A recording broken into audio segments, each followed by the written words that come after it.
Hey everybody, and welcome to Reading Workshop Week 9, Friday. We're going to talk about central idea today. I'm Mr. Puga, and the only thing you need is a reading journal and a pencil. Let's get started.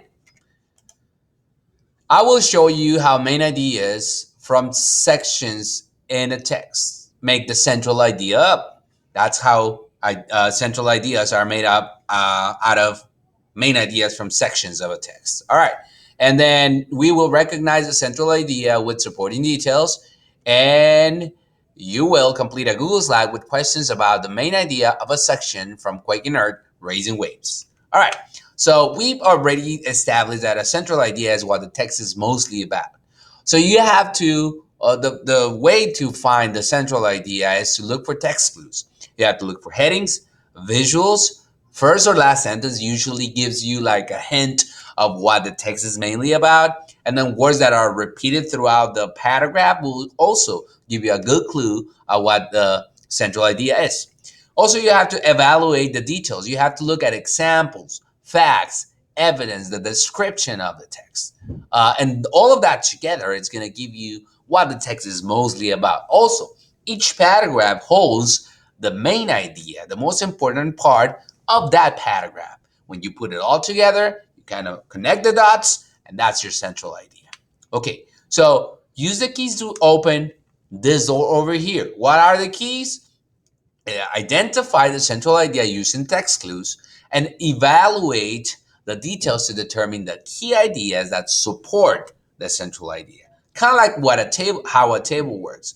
The top of it is the central idea, and the supporting details are the legs of that table. Okay, moving on. So if we take a look at this article, all of the article, we can look at a lot of things that help us determining the main idea. For example, we have images that show us what the story is going to be talking about. We see an individual, a man here, kind of like with an artifact, with a tool to measure something. I guess whenever we start reading the book, the selection is going to give us a better idea of what he is measuring. We also have this sidebar, and this is a thick one, like a big one, that explains in detail what makes the earthquake. I know that because I can see the heading of it. And there's some diagrams with labels showing you what each part of the land makes the earthquake.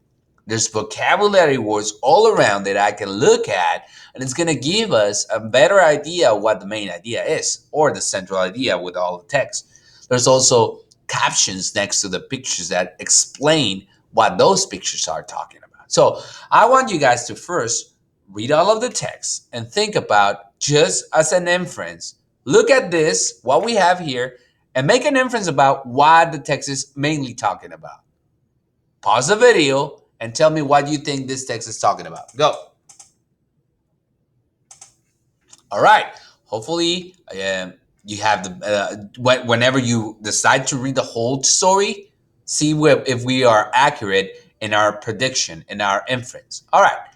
And whenever we see things like this, things like December 26th, no ordinary wave, safe for now, and then we see pictures of kids with, they're kind of smiling. They don't seem like they're in a disaster right there. So what are they doing? There's a house that it's all wrecked, it's destroyed, but then there's kids with books on their heads. And then there's a, like, they're sitting down, and there's a book here that says tsunami. So all of these little clues that the author is giving us, it's going to help us determine what the main idea or the central idea of the text is. All right? So using all of these tools, please read the text, look at all of these little clues, and then determine what the central idea of the text is. You will do this by filling out a Google slide, and you're going to complete it. It's not a Google slide, my correction, it's a Google form. All right? So read the text, determine the central idea, and complete the questions on the Google form that the teacher is going to share with you. You made it, guys. Today is Friday. It's week 9, and we're good to go. All right. Have a happy weekend. Bye bye.